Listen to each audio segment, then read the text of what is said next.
The day Dad's will was read changed everything. We gathered in Mr. Peterson's office, a stuffy room with dark wood paneling and the lingering scent of old books. Boston was unusually hot that July, and the air conditioning struggled against the summer heat. Mom sat perfectly still beside me, her gray hair pulled back into a neat bun, her hands folded in her lap. My brother Kevin slouched in his chair across from us, his wife Melissa whispering something in his ear. I hadn't seen Kevin in months. He'd moved to Chicago 5 years ago and rarely came home, even when Dad got sick. I was the one who drove Mom to chemotherapy appointments, who sorted through mountains of medical bills, who held Dad's hand during those final weeks when medications made him drift in and out of consciousness. Shall we begin? Mr. Peterson adjusted his glasses and opened a thick folder. His voice had that practiced neutrality lawyer's, perfect over years of delivering both fortunes and disasters. As executor of Harold Mitchell's estate, it's my duty to inform you of his final wishes. I felt Mom's hand slip into mine. She squeezed gently, a silent acknowledgement of our shared grief. Dad had been gone for just 2 weeks. The shock hadn't worn off yet, but here we were, dividing up what remained of him like shareholders at a corporate meeting. Mr. Peterson cleared his throat and began reading. The house on Maple Street, the one I grew up in, the one where Mom still lived, would remain hers, along with their joint savings and investments. I expected that. What I didn't expect was what came next. To my son Kevin, I leave my collection of vintage watches and the sum of $20,000. Kevin straightened in his chair. Melissa's eyes widened. To my daughter Sarah, I leave my business, Mitchell's Hardware, including all assets, inventory, and property. The room went silent. Dad's hardware store had been in the family for 3 generations. It was the cornerstone of our small community, the place where Dad had worked 6 days a week for 40 years. Everyone assumed Kevin would inherit it, even though he'd shown no interest in running it. I'd been working there since high school, managing it full-time for the past decade while Dad's health declined. There must be some mistake, Kevin said, his voice cutting through the silence. Dad always intended for me to have the business. Mr. Peterson looked at him over his glasses. I drafted this will with your father just 6 months ago. He was very clear about his wishes. Kevin turned to Mom. Did you know about this? She nodded slowly. Your father made his decision after a lot of thought, Kevin. Sarah has been running the store for years. She knows the business inside and out. This is bullshit! Kevin stood up, his chair scraping against the hardwood floor. I'm his son, the firstborn. That store should be mine. You haven't shown any interest in the store since you left for college, I said, trying to keep my voice steady. You've been to Boston, 3 times in the last 5 years? Even when Dad was dying. Don't you dare, Kevin pointed at me, his face flushing red. Don't pretend you know what Dad wanted. You always had a way of manipulating him. Melissa stood beside him, her arm linked protectively through his. Harold wasn't thinking clearly at the end. Everyone knows that. I felt my chest tighten. Dad knew exactly what he was doing. The store has been my life. Your life? Kevin laughed, a sharp, bitter sound. That's just sad, Sarah. While you've been stuck in this boring town playing shopkeeper, I've built a real career. Dad knew I could take that business and actually make something of it. Mom's voice cut through our argument. Enough. She rarely raised her voice, and the sharpness of it made both of us turn. Your father made his choice. This is not the time or place to question it. Kevin stared at her for a long moment. You're siding with her? After everything I've accomplished? After everything I've done to make you and Dad proud? This isn't about sides, Mom said quietly. This is about respecting your father's wishes. Kevin grabbed his jacket from the back of his chair. We'll see about that. Come on, Melissa. He stormed out without another word, Melissa following close behind, shooting me a venomous glare as she passed. Mr. Peterson cleared his throat again, visibly uncomfortable. There are a few more details to go over, if you'd like to continue. Mom nodded, her posture rigid, her eyes fixed on the empty doorway where Kevin had disappeared. The rest of the meeting passed in a blur. I signed papers, listened to explanations about tax implications and asset transfers, but my mind kept replaying Kevin's words, the raw anger in his voice, the way he looked at me like I was a stranger who had stolen something precious from him. Outside, the summer heat hit us like a wall as we stepped onto the sidewalk. Mom paused, looking up and down the street as if hoping to spot Kevin. "He'll cool down," I said, not believing it myself. "He just needs time." Mom shook her head. "I've never seen him like that."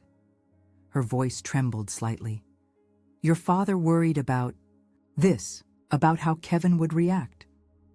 Then why did he do it? Why not split the business between us?" "Because he knew it wouldn't work. You two haven't agreed on anything since you were children." She took my arm as we walked toward the parking garage. "He believed you were the right person to carry on his legacy. Kevin has his own path." I wanted to believe that Kevin would come around, that we could talk through this like adults, but something had broken in that office, something I wasn't sure could be repaired. As we drove home in silence, I couldn't shake the feeling that this was just the beginning of a storm that had been brewing in our family for years. 3 days after the reading of the will, Kevin showed up at the hardware store. I was in the back office going through invoices when I heard Judy, our longtime cashier, call my name with an edge of worry in her voice. I stepped out to find Kevin standing by the counter, hands stuffed in his pockets, eyes scanning the store like he was cataloging its worth. "We need to talk," he said without greeting. "Privately." I led him to the office, passing shelves stocked with everything from power tools to picture hooks. This place was as familiar to me as my own reflection. Every product, every regular customer, every creaky floorboard. To Kevin, it was just another asset.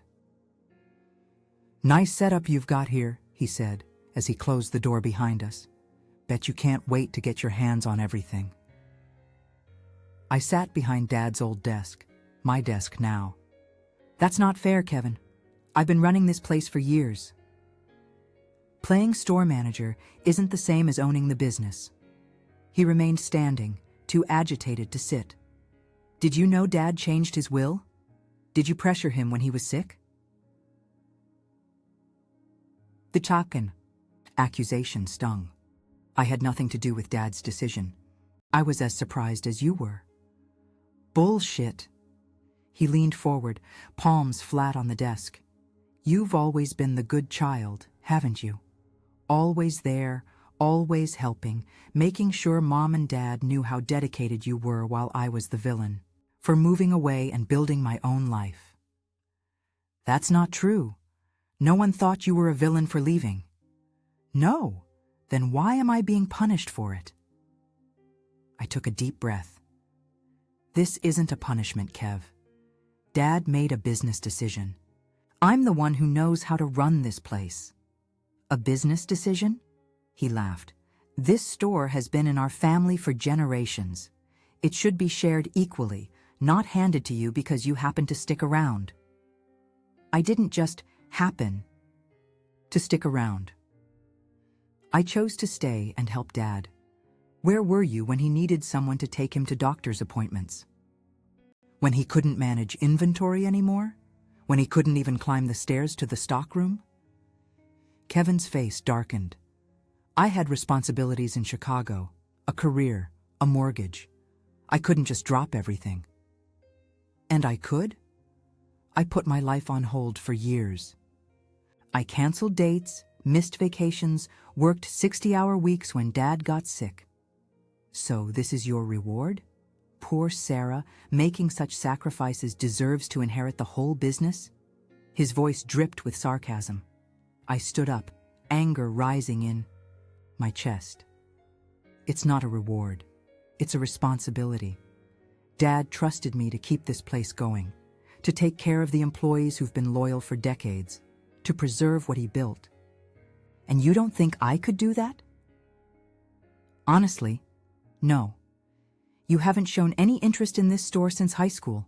You don't know the first thing about running it. I have an MBA, Sarah. I could probably run it better than you ever could. Business. School theory isn't the same as experience. You don't know our customers, our suppliers. You don't understand what this store means to the community. Kevin walked to the window overlooking the sales floor, his back to me.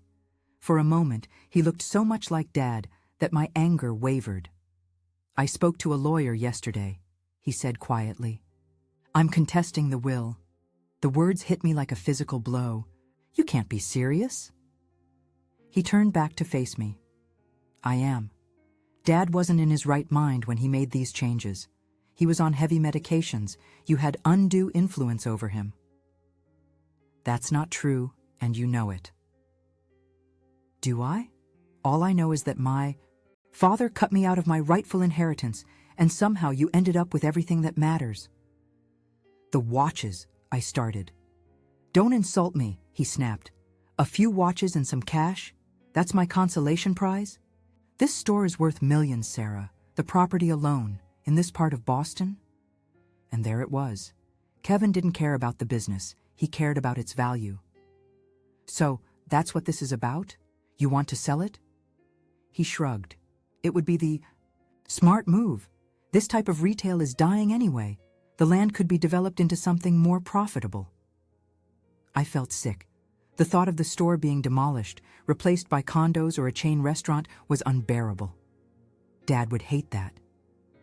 Dad's gone, and he made a mistake with his will. I'm going to fix it. A knock at the door interrupted us. Judy peeked in, her expression apologetic. Sorry, Sarah, but Mrs. Townsend is here about her special order, and there's a delivery waiting at the loading dock. I'll be right there, I said, grateful for the interruption. When Judy left, I turned back to Kevin. I have to get back to work. Of course you do. His tone was dismissive, always the dedicated one. Kevin, please don't do this. We can figure something out that doesn't involve lawyers and courts. Maybe I could buy out your share over time, or my share? He raised an eyebrow. According to the will, I don't have a share. That's the whole problem. You know what I mean. We could work something out between us, as siblings, as family. He stepped toward the door. It's too late for that. You'll be hearing from my attorney. He paused, hand on the doorknob. Does Mom know you're planning to keep everything for yourself? I'm not. I started, but he was already walking out, the door swinging shut behind him. I sank back into my chair, my hands shaking. The day stretched ahead of me, orders to process, customers to help, employees to manage. But all I could think about was Kevin's threat. Not just the legal challenge, but the wedge it would drive between us, between him and Mom, between all of us and Dad's memory. The store phone rang, jolting me back to reality. I picked it up mechanically, forcing my voice into a cheerful customer service tone. Mitchell's Hardware, this is Sarah speaking. How can I help you? As I jotted down details for a contractor's order, I glanced at the photo on my desk. Dad, standing proudly in front of the store on its 50th anniversary, his arm around my shoulders. I wondered what he would say if he could see us now, fighting, over the legacy he'd worked so hard to build. I wondered if he'd regret his choice, or if he'd somehow known this conflict was inevitable, a final test of the values he'd tried to instill in both of us. The legal notice arrived 2 weeks later. A thick envelope with a law firm's logo embossed on the front. I'd been expecting it, but seeing it in black and white, the formal language questioning Dad's mental capacity, alleging my manipulative influence, demanding a full accounting of the business assets, made it real in a way Kevin's threats hadn't. I called my own lawyer immediately. Ellen Shapiro had handled the store's legal matters for years and had been a friend of Dad's. He doesn't have much of a case, she assured me after reviewing the documents. Your father was perfectly lucid when he updated his will. We have medical records confirming that, plus Mr. Peterson's testimony. But it'll still go to court? I asked, sitting at my kitchen table surrounded by paperwork. Possibly. These things often settle before trial. But it could get messy, Sarah, and expensive. Messy was an understatement. Within days, Kevin had somehow gotten access to the store's financial records, probably through Dad's old accountant who'd always had a soft spot for him, and was questioning everything from inventory valuations to employee salaries. He'd hired a business appraiser who kept showing up unannounced, measuring square footage and taking photographs. Worst of all, he'd started calling our long-term suppliers, introducing himself as the rightful owner and asking pointed questions about their contracts. The employees noticed. Of course they did. Judy pulled me aside one afternoon after the appraiser's third visit. What's going on, Sarah? People are getting nervous. I wanted to reassure her, to promise that nothing would change, but I couldn't. Kevin's contesting the will, I admitted, but I'm fighting it. This store isn't going anywhere. Word spread quickly in our small community. Customers started asking questions, offering support, sharing stories about Dad. Your father saved my contracting business during the recession, Mike Donovan told me as I helped him load lumber into his truck. Extended me credit when no one else would. Said he'd rather keep a good customer afloat than make a quick buck. That's not something you find at those big box stores. Stories like these strengthened my resolve. This wasn't just about an inheritance. It was about preserving something valuable, something Dad had built through decades of hard work and genuine care for people. Mom tried to stay neutral at first. You're both my children, she said when I visited her at the house. I can't take sides. But I could see the toll it was taking on her. She'd lost weight, and the grief in her eyes had deepened. Kevin called her daily, his version of events, growing more dramatic with each retelling. According to him, I was systematically looting the business, preparing to sell it myself despite my protests to the contrary. He's lying to you, Mom, I said one evening as we sat on the porch swing. The same spot where Dad used to read the Sunday paper. I would never sell the store. She sighed, her hands restless in her lap. I know that, Sarah, but Kevin is hurting. He feels betrayed. By who? Dad? You? Me? I didn't ask for this situation. No, but you benefited from it. Her voice was gentle but firm. Try to see it from his perspective. He believes his father chose his sister over him. That's not what happened. Dad chose the person who was committed to the business, who understood its value beyond just dollars and cents. Mom was quiet for a long moment, watching a cardinal at the bird feeder Dad had built years ago. Your father worried about Kevin, about his priorities. He thought Kevin might sell the store the first chance he got. He was right, I said. Kevin told me himself that's exactly what he plans to do. She nodded sadly. I know. He told me, too, eventually. That's when I decided. Decided what? To speak to Mr. Peterson. To sign an affidavit supporting your father's wishes. She reached for my hand. I can't stay neutral anymore, Sarah. Not when the thing your father loved most is at risk. Relief washed over me, followed immediately by guilt. I never wanted to put you in this position. You didn't. Kevin did. Her voice hardened slightly, a rare glimpse of the steel beneath her gentle exterior. I've tried to understand his anger, but I won't let him destroy your father's legacy out of spite. Her support was a turning point, though not in the way I'd hoped. When Kevin learned Mom had legally backed me, his tactics escalated. He started spreading rumors in the community that I was planning to fire longtime employees, that I'd been embezzling from the business for years, that Dad had only left me the store because we'd had an inappropriate relationship. That last one nearly broke me. The idea that anyone could believe such a disgusting lie about Dad and me was almost too much to bear. But the community rallied. Customers made a point of shopping at the store, sometimes buying things they didn't even need. Employees defended me to anyone who would listen. Mom hosted a garden party for her bridge club and spent the entire afternoon setting the record straight about Dad's decision. Still, the legal battle dragged on. Depositions, discovery requests, expert witnesses. The process consumed my days and haunted my nights. The store suffered as I was forced to spend less time there, leaving more responsibility to managers who were doing their best but lacked my experience. Our quarterly numbers dipped for the first time in years. One rainy Tuesday, I was working late in the office, trying to catch up on paperwork, when the bell above the front door jingled.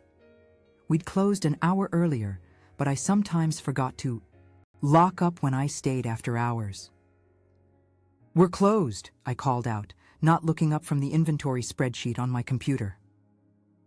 "I know," a familiar voice responded. "I saw the light on." I froze. Melissa stood in the doorway of the office, Kevin's wife, sleek and polished as always, in a tailored blazer despite the rain outside. We hadn't spoken since the reading of the will. "What are you doing here?" I asked, instinctively gathering. "Papers on my desk," as if she might snap photos of confidential information. She held up her hands. "I come in peace. Actually, I came to apologize." That was the last thing I expected. For what, specifically? The lawsuit? The rumors? Trying to destroy my reputation and the business I've dedicated my life to? Melissa winced. All of it. Kevin's... Not himself lately. This whole thing has consumed him. And you're just now noticing? She sank into the chair across from me, suddenly looking exhausted. I've been enabling him, encouraging him even. I thought we deserved a piece of all this. She gestured around the store. But the things he's been saying, the lines he's crossing, it's gone too far. I studied her face, looking for signs of deception. Why tell me this? Why not talk to Kevin? I've tried. He won't listen. All he talks about is winning, making you pay, proving Dad was wrong about him. She leaned forward. "Sarah, I'm worried about him, about what this is doing to him, to us." "So this is about saving your marriage?" "Partly," she admitted. "But it's also about doing the right thing. Your father was a good man. He wouldn't want this ugly fight." I couldn't argue with that. Dad had valued family above all else. The thought of his children locked in a bitter legal battle would have broken his heart. "What are you suggesting?" I asked cautiously. "A truce, a settlement. Something that acknowledges Kevin's connection to the family business without giving him control." It was what I'd offered Kevin that day in the office, before things escalated. But now, after months of accusations and legal fees and sleepless nights, I wasn't sure I could find that generosity again. Melissa seemed to read my hesitation. "Just think about it," she said, standing up. "Talk to your lawyer. See if there's a path forward that doesn't involve more pain for everyone." After she left, I sat in the quiet store, surrounded by the business Dad had built and entrusted to me. The rain tapped gently against the windows, a soothing rhythm in the silence. I thought about what a settlement might look like, what I could live with, what would honor Dad's wishes while acknowledging Kevin's place in the family. I wasn't ready to forgive him. Not yet, maybe not ever, for some of the things he'd said and done. But I was tired of the fight, tired of watching it consume resources that could be better used keeping the store thriving. Most of all, I was tired of feeling Dad's legacy slip further away with each legal filing, each bitter exchange. I picked up the phone and dialed Ellen's number. Not sure yet what I would say, but knowing it was time to find a way forward, for Dad's sake, for Mom's, for the store's, and maybe even for Kevin's and mine. Ellen's office overlooked the Charles River, the morning sunlight dancing across the water as we discussed settlement options. 3 months of legal battles had drained me, emotionally and financially. The store's legal fees were mounting, and despite loyal customer support, our profits were down nearly 15% from the previous year. "We have several options," Ellen said, spreading documents across her desk. "We could offer Kevin a one-time payment to relinquish all claims, or create a minority ownership stake with limited voting rights, or set up a profit-sharing arrangement without any actual ownership." I stared at the river, watching a rowing team glide across the water with perfect synchronicity. Dad had taught both Kevin and me to row when we were teenagers. Kevin had been better at it, stronger, more determined. I'd been the cautious one, always concerned about balance. "What would you recommend?" I asked. Ellen tapped her pen against the desk. "Honestly, the cleanest solution is a buyout. Give him money, not control. The moment Kevin has any say in business decisions, you'll have conflict." She was right, but the thought of essentially paying Kevin to go away felt wrong. What about creating a separate business entity? The building itself is valuable real estate. I could maintain ownership of the hardware business, and Kevin could own the property, with a long-term lease agreement between us. Ellen considered this. "It's unorthodox, but it might work. He'd have an asset with steady income, and you'd maintain operational control of the store." She made some notes. "I'll draft a proposal, but Sarah, you should know, this still gives Kevin significant leverage over you. If relations sour again, he could refuse to renew the lease." "I know, but it acknowledges his connection to Dad's legacy without compromising the business itself." It wasn't perfect, but it felt like the right balance, a solution Dad might have endorsed. 2 days later, I met Kevin at a coffee shop halfway between Boston and his hotel.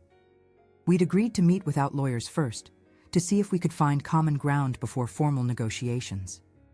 The cafe was busy with morning customers, providing both background noise for privacy and enough witnesses to keep things civil. Kevin arrived looking tired, the past months etched in the shadows under his eyes. He'd lost weight, his normally impeccable appearance slightly rumpled. He ordered black coffee and sat across from me, hands wrapped around the mug as if seeking warmth despite the mild spring day. "Melissa said she spoke to you," he began. I nodded. "She did." "That wasn't authorized." His voice carried a hint of the anger I'd grown accustomed to, but it seemed muted now, worn down. "But I'm here anyway." "I appreciate that." I took a sip of my tea, organizing my thoughts. "I have a proposal. Not an official one yet. Ellen's still drafting the details, but I wanted to run it by you first." He raised an eyebrow. "I'm listening." I outlined the idea, splitting Dad's legacy into the business operations and the real estate, giving him ownership of the property while I maintained control of Mitchell's hardware. He listened without interrupting, his expression giving nothing away. When I finished, he set down his coffee cup carefully. "So, I become your landlord?" "Essentially, yes. You'd have a valuable commercial property with a guaranteed long-term tenant. I'd have the business I've been running for years. And what's to stop me from raising the rent until you can't afford to stay?" The question revealed the lingering distrust between us. "The lease would include caps on rent increases," Ellen suggested, "tying them to the consumer price index plus a small fixed percentage." He nodded slowly. "And if you default? If the business fails?" "It won't.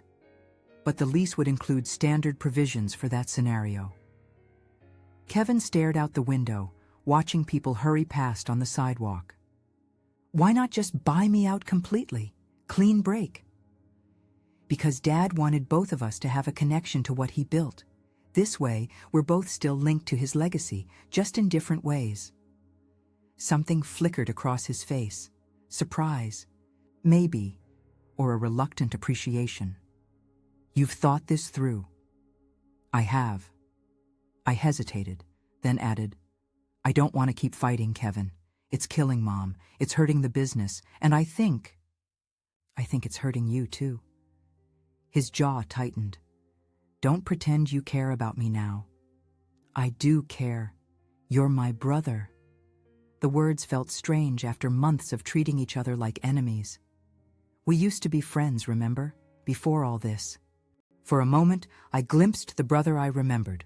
The one who taught me to ride a bike, who helped me with math homework, who stood up for me when Tommy Brennan pushed me off the playground swing in 3rd grade. Then his expression hardened. Again. This isn't about friendship. It's about what's fair. Is this fair? I asked. You get a valuable asset without having to work for it. I get to keep doing what I've been doing for the past decade. He didn't answer immediately, turning his coffee cup in slow circles. I need to discuss it with my lawyer. And Melissa. Of course. And I'd want some modifications.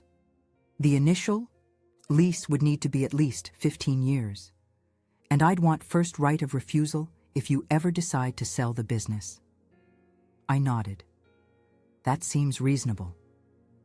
Kevin looked at me with an intensity that reminded me of Dad during tough negotiations. Why are you really doing this, Sarah? You could probably win in court. Mom's statement, the medical records, Peterson's testimony, you have the stronger case. It was a fair question. Why was I offering a compromise when victory seemed within reach? Because winning in court wouldn't really be winning. Not for the family, not for the store. Always the noble one, he said, but without the bitterness that would have accompanied those words months earlier. Hardly. I'm exhausted, Kevin. The store is suffering. We've spent tens of thousands on legal fees already. I just want this to be over. He studied me for a long moment. I'll think about it. Have Ellen send the detailed proposal to my lawyer. We finished. Our drinks in a silence that wasn't exactly comfortable, but wasn't hostile either. As we prepared to leave, Kevin paused, hand on the back of his chair. How's Mom, really? She says she's fine when I call, but she's struggling, I admitted. Missing Dad. Worried about us. The bridge club helps, and she started volunteering at the library. He nodded, absorbing this. Tell her I'll visit soon, without the lawyers this time. It wasn't much. Not an apology, not a concession, certainly. Not forgiveness for the ugly accusations he'd made. But it was something, a small crack in the wall between us. I watched him walk away, his shoulders slightly less rigid than when he arrived. For the first time in months, I felt a flicker of hope that we might find our way back. Not to the relationship we'd had before, that was too damaged now, but perhaps to something new, something that acknowledged both our shared history and the painful chapter we were trying to close. Back at the store, I found myself moving through the aisles with a lighter step. Judy noticed immediately. Good news? She asked, as I restocked a display of gardening tools. Maybe, I said. We're talking at least. She patted my arm. Your dad would be proud of you, for fighting for his store, but also for knowing when to find a middle ground. I hoped she was right. As I helped customers and checked inventory, I kept thinking about what compromise really meant. Not surrender, not defeat, but recognition that sometimes what matters most isn't winning, but preserving what's truly valuable. In this case, both the business Dad had built and the family he'd loved, however fractured it had become. Finalizing. The agreement took longer than I expected. What seemed straightforward in concept became complex in execution.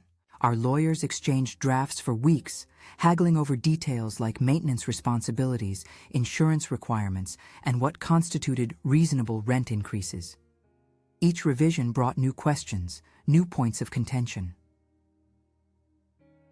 May turned to June, and Boston's summer heat settled over the city. The hardware store entered its busy season, homeowners tackling renovation projects, contractors stocking up for summer builds, weekend warriors buying lawnmowers and gardening supplies. I buried myself in work, grateful for the distraction from legal negotiations that seemed to be moving in circles. One Wednesday afternoon, I was helping a customer select the right power drill when I spotted Mom through the front window, walking toward the store with a determined stride I hadn't seen since before Dad got sick. She was dressed for bridge club, cream blouse, navy slacks, the pearl earrings Dad had given her on their 40th anniversary, but she'd clearly made a detour.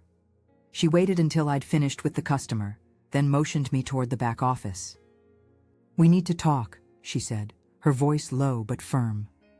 I followed her, concerned. "Is everything okay? Did something happen with Kevin?" She closed the office door behind us. "I've had enough of this nonsense. This agreement should have been settled weeks ago. The lawyers are still working out details."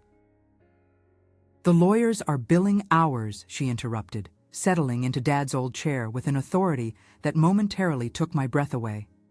"They have no incentive to finish this quickly." I couldn't argue with that. "What do you suggest?" "I want you and Kevin at the house for dinner tomorrow night. No lawyers, no spouses, just the three of us." My stomach knotted at the thought. "Mom, I don't think—" "I'm not asking, Sarah." Her tone brooked no argument. "This has gone on long enough. Your father would be heartbroken to see what's happened to this family." The mention of Dad silenced my objections. She was right. He would have hated the past months of legal battles and bitter accusations. "Have you talked to Kevin about this?" "I called him this morning. He'll be there." She stood up, smoothing her slacks. 6 o'clock. Don't be late." The next evening, I arrived at the family home 15 minutes early, a bottle of wine in hand, a peace offering, or liquid courage, or both. Mom was in the kitchen, the familiar scent of her pot roast filling the house. It had been Dad's favorite meal, the one she made for special occasions and family gatherings.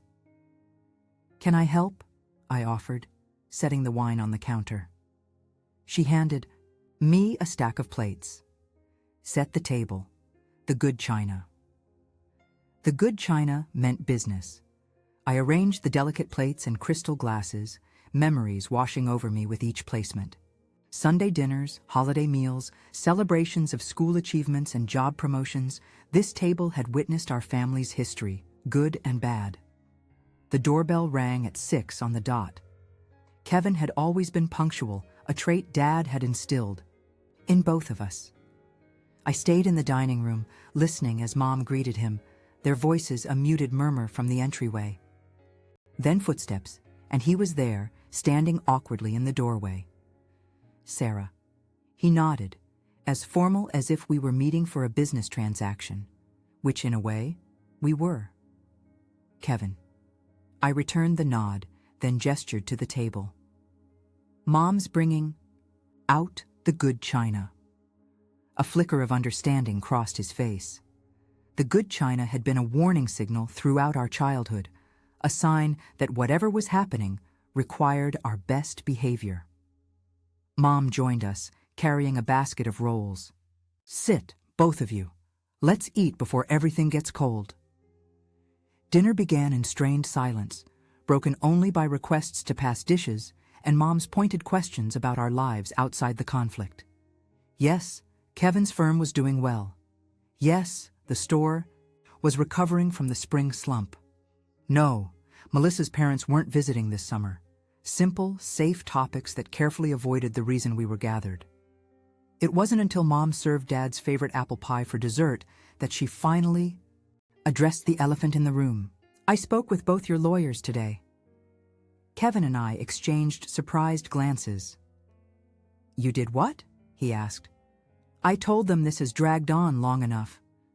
She cut the pie with precise movements, the knife making a definitive sound against the plate. I told them if they couldn't finalize this agreement by the end of the week, I'd hire my own lawyer and intervene in the case. Mom, you can't do that, I protested. I most certainly can. She passed us each a slice of pie. This is my family, falling apart, and I won't stand for it anymore. Kevin set down his fork without taking a bite. The agreement's complicated. There are details that need to be worked out. Such as? Mom challenged. He looked at me. The rent escalation clause, for one. Sarah's proposal ties increases to the CPI, but that doesn't account for property tax hikes or major repairs. That's a valid concern, I conceded.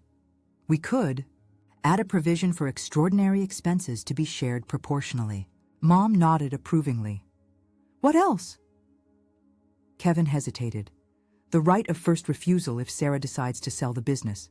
I want assurance that it's a genuine opportunity, not just a formality before she sells to someone else. That's fair, I said. We could specify a reasonable time frame for you to match any legitimate offer. As we talked through the sticking points, I realized something surprising. Most of our remaining disagreements weren't actually that significant. Without the lawyers filtering our communications, we found common ground more easily than I expected. Mom watched us, a hint of satisfaction in her eyes. When we'd addressed the major issues, she stood and walked to the sideboard, opening the drawer where Dad had always kept important documents. She returned with a worn leather portfolio I recognized immediately, Dad's business journal, where he'd recorded everything from inventory decisions to employee evaluations to long-term planning. Your father wrote something the week before. He changed his will, she said, opening the journal to a marked page. I think you both should hear it. She began to read in a steady voice. Spent the morning watching Sarah handle the Johnson contract. She negotiated terms that protected our margins while still giving Mike the flexibility he needed. It reminded me of how Dad taught me to find the win-win, to build relationships that last beyond a single transaction. Kevin has his mother's ambition and drive, but Sarah has the heart for this business, the patience for it, the understanding that it's about people as much as profits. I've made my decision about succession, but I worry about what it will do to them. They were so close as children. I hope they can find their way back to that bond, even if they walk different paths. The room fell silent when she finished. Dad's words hung in the air between us, a posthumous wish that felt like both. A blessing and a challenge. I stared at my hands, my throat tight with emotion. Kevin was the first to speak. Did he say anything else? About me? Mom turned the page. He wrote about your last visit, how proud he was of what you've built in Chicago. He said you had vision, that you could see opportunities others missed. Kevin's shoulders relaxed slightly. He never told me that. He was old school that way, I said quietly. He showed pride through actions more than words. Kevin studied me for a long moment. You know I didn't mean most of what I said, right? About you manipulating him, about the inappropriate relationship accusation. That was the lawyers pushing for any angle they could find. It wasn't quite an apology, but it was close. I know, I said, though the words had hurt more than I wanted to admit. Mom closed the journal decisively. So we're agreed? You'll both instruct your lawyers to finalize this agreement by Friday? Kevin and I looked at each other, years of shared history mingling with months of bitter conflict. Agreed, we said almost in unison. As we helped Mom clear the table, the tension that had defined our interactions for months began to dissipate. Not completely, there was too much damage for that, but enough to imagine a future where we could be in the same room without hostility, maybe even rebuild some version of the relationship we'd once had. Before Kevin left, he paused in the hallway where family photos lined the wall. Kevin's graduation, my first day managing the store, Mom and Dad on their anniversary cruise. all of us at Thanksgiving before Dad got sick. I miss him, Kevin said simply. Me too, I replied. Every day. It wasn't forgiveness, wasn't reconciliation, wasn't a fairy tale ending. But standing there in the home where we'd grown up, acknowledging our shared grief for perhaps the first time since Dad died, it felt like a beginning. True to our word, the agreement was finalized that Friday. The property ownership transferred to Kevin, with Mitchell's Hardware securing a 20-year lease and favorable renewal terms. The lawyers seemed almost disappointed at the sudden resolution, though they hid it behind professional smiles as we signed the final documents. "Congratulations," Ellen said as we left her office. "You've preserved your father's legacy in a way that works for everyone." I wasn't sure if that was true yet. The paperwork was complete, but rebuilding trust would take more than signatures on legal documents. Still, it was a start. Summer passed. In a blur of inventory orders, staff vacations, and the steady rhythm of retail, the store's fortunes improved as I refocused my attention on business rather than legal battles. By August, we'd not only recovered from our spring losses, but were tracking toward one of our most profitable quarters in years. Kevin and I established a business-like relationship. He'd email about property matters, a roof inspection, a question about the HVAC system, and I'd respond promptly. Our interactions were cordial but distant, the wounds still too fresh for anything more. Occasionally, he'd stop by the store when in Boston for business, walking through with the careful attention of a landlord assessing his investment rather than a brother visiting his sister. Mom noticed, of course. "Give it time," she advised. "Over Sunday dinner, now a regular tradition again. You two are so much like your father, stubborn, proud, slow to forgive." He questioned my character, Mom. He accused me of terrible things. And now he's trying to make amends in the only way he knows how. She refilled my water glass. "Notice he's handling all the property maintenance himself? He could have hired a management company, but he's learning about the building, taking care of it personally. I hadn't thought of it that way." Kevin, who once barely remembered to change his car's oil, was now researching commercial roofing materials and interviewing security system providers. In September, a major pipe burst in the stockroom, flooding the back half of the store. I discovered it early one morning, water pooling around boxes of hardware and seeping into the walls. After calling emergency plumbers, I reluctantly dialed Kevin's number. "I need to come assess the damage," he said. "Immediately. I'll catch the next flight to Boston." "It's just water," I protested. "The plumbers are already here. Insurance will cover it." "I'm coming, Sarah." His tone brooked no argument. "That building is over 100 years old. I need to make sure. The structure hasn't been compromised." He arrived that evening, rolling up his sleeves to help the cleanup crew move sodden boxes and set up industrial fans.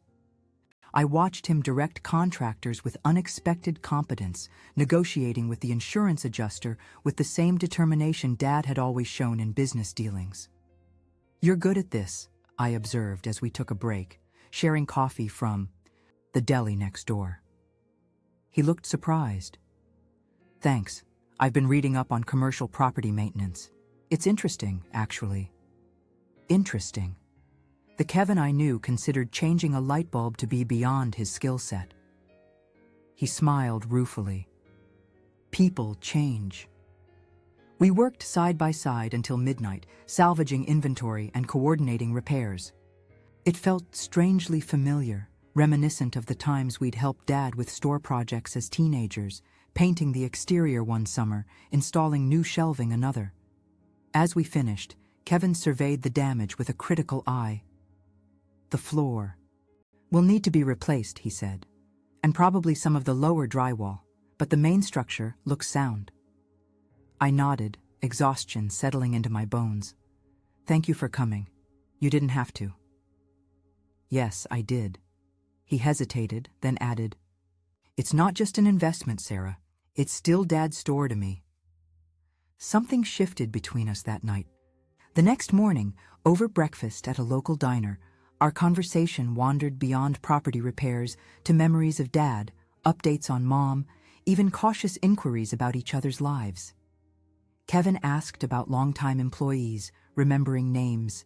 I was surprised he knew. I asked about his work in Chicago, his and Melissa's plans for the future. "We're thinking of starting a family," he admitted, stirring his coffee. "Maybe next year." "That's wonderful," I said, meaning it. "Mom would love being a grandmother." "What about you? Still seeing that architect guy?" "David?" "No, that ended months ago. During the lawsuit, actually. He couldn't handle the drama." Kevin winced. "Sorry about that." It was the closest thing to an apology he'd offered, and I accepted it with a nod. "It's fine. He wasn't right anyway." As repairs progressed, Kevin extended his stay, working remotely from Boston. He began stopping by the store in the evenings, not to inspect the property, but to talk, to reconnect. One night, he arrived with a stack of old photos he'd found in his Chicago apartment, Dad teaching us to fish, family vacations at Cape Cod, Kevin and me building a snowman in the front yard. "Remember this?" he asked, showing me a faded Polaroid of us as teenagers, standing proudly beside Dad's old pickup truck. "First day you got your license. You were so nervous driving home that you stalled at every stop sign." I laughed. "And you kept saying, 'Pump the clutch,' like that was helpful advice." "Hey, I was trying to be supportive." We spent hours sorting through the photos, each image unlocking shared memories that had been buried beneath months of conflict. It wasn't all easy. Occasionally we'd stumble into sensitive territory, references to the lawsuit or the will. That would bring tension back into the room. But we were learning to navigate around those moments, to acknowledge them without letting them derail our fragile reconnection. When the store repairs were complete, Kevin prepared to return to Chicago. The night before his flight, we met at Mom's house for dinner. She'd invited a few close friends, people who had known our family for years, creating a buffer of social conversation that made the evening feel almost normal. After dinner, I found Kevin in Dad's study, looking at the collection of vintage tools displayed on the wall, hammers, planes, and saws dating back to the store's earliest days.